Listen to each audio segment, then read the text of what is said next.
No dia 9 de julho, a igreja celebra Santa Madre Paulina do Coração Agonizante de Jesus.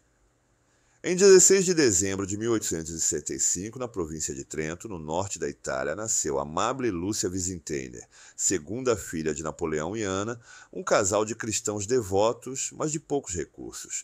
Naquela época, muitos italianos, afetados pela doença e escassez, migravam em busca de melhores condições de vida.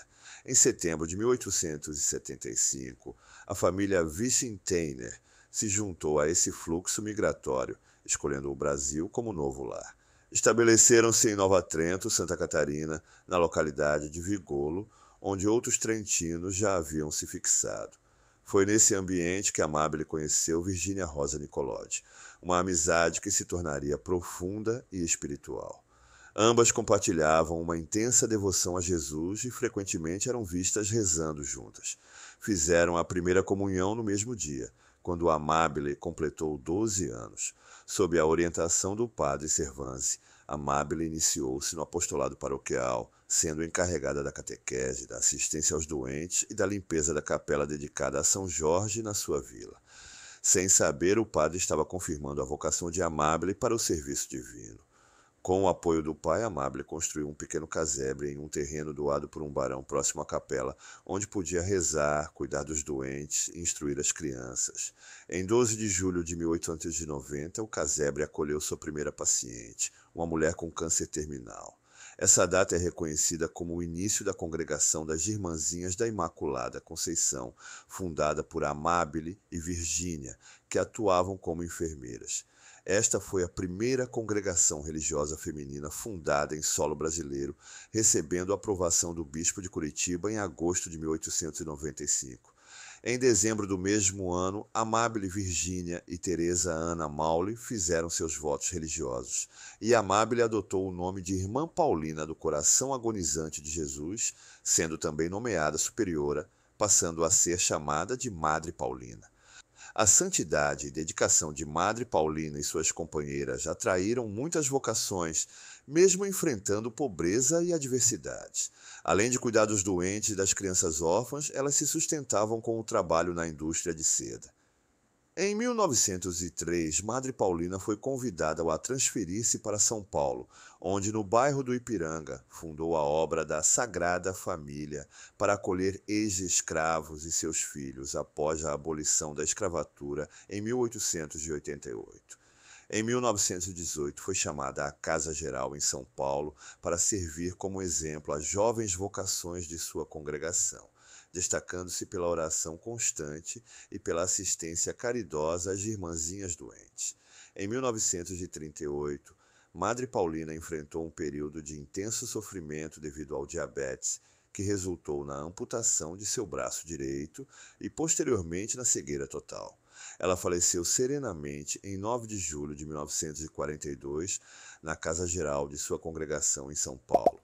Sua vida de santidade foi reconhecida pelo Papa João Paulo II, que a beatificou em 1991 e a canonizou em 2002, tornando-a a primeira santa do Brasil.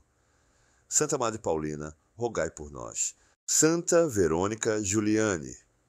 Em 1660, na pequena cidade de Mercatello, próxima a Urbino, nasceu Úrsula Giuliani, a sétima filha de Francisco e Benta, um casal profundamente católico.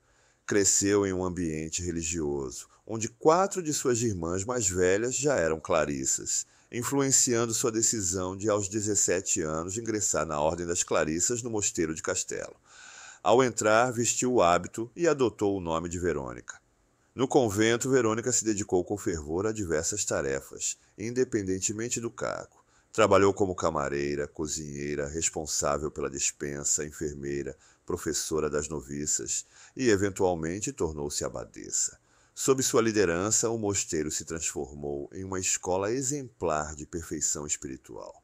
Verônica era profundamente devota do Redentor, da Paixão de Cristo e da Virgem Maria, deixando um legado inspirador de sua rica experiência mística para as gerações futuras. Na história da Igreja, não são raros os registros de manifestações místicas entre os santos, fenômenos como milagres, profecias, controle sobre a natureza, visões, êxtases e aparições dos estigmas de Cristo no corpo são considerados sinais da intervenção divina na vida terrena. Com Verônica, essas manifestações começaram em 1697, quando surgiram os estigmas de Jesus em seu corpo. Desejando humildade, ela pediu a Jesus que ocultasse as chagas de todos os olhos, preferindo uma vida reclusa em sua cela, longe de qualquer atenção externa. No entanto, a orientação de seu diretor espiritual mudou o curso de sua vida. Ele a instruiu a registrar todas as experiências místicas que vivenciava e sentia em seus contatos com Jesus. Verônica obedeceu, compilando 44 volumes que documentavam 30 anos de vivências extraordinárias, sem jamais reler o que havia escrito. Um dos relatos mais impressionantes de seus escritos descreve como surgiram os estigmas. Verônica narra que, numa sexta-feira santa, durante a madrugada, viu 5 raios resplandecentes emanando das chagas de Cristo. 4 continham pregos, e o 5º, uma lança, que candente, atravessou seu coração de lado a lado. Essa experiência profunda marcou a vida de Verônica, que continuou a carregar as chagas de Cristo até o fim de seus dias. Verônica Giuliani faleceu numa sexta-feira de 1727, após 33 dias de intensa agonia, com as chagas da paixão ainda visíveis em seu corpo. A autópsia realizada após sua morte confirmou a veracidade de suas experiências, revelando que seu coração estava realmente perfurado de lado a lado. Santa Verônica Giuliani, rogai por nós. Agostinho Jalhong e Semo Adigenov, companheiros, mártires da China. A missão da Igreja Católica de levar o Evangelho ao povo chinês começou no século V. No século seguinte já havia uma Igreja Católica e uma sede episcopal em Pequim. O cristianismo foi bem recebido porque era visto como uma adição valiosa às tradições chinesas, refletindo um sentimento de religiosidade natural que sempre marcou a história da China. No entanto, a evangelização na China enfrentou desafios após a publicação de decretos imperiais que concediam liberdade religiosa e permitiam a presença de missionários.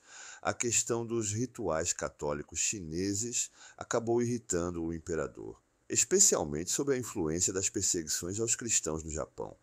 Assim, a perseguição aos cristãos na China começou de forma dissimulada e se intensificou em 1648. Com a revogação dos decretos de liberdade religiosa e a autorização para execuções de cristãos que se recusassem a renegar sua fé. Entre o século XVII e meados do século XIX, muitos missionários e fiéis leigos foram mortos, incluindo Monsenhor João Gabriel Taurin Dufresne, das Missões Exteriores de Paris, que também foi beatificado. Foi durante essa época turbulenta que Agostinho Jalhong, um soldado chinês, foi designado para escoltar Dufresne até Pequim, onde este seria executado por decapitação. A serenidade e a força espiritual de Dufresne, mesmo sob tortura, tocaram profundamente Agostinho, levando-o a pedir para ser convertido.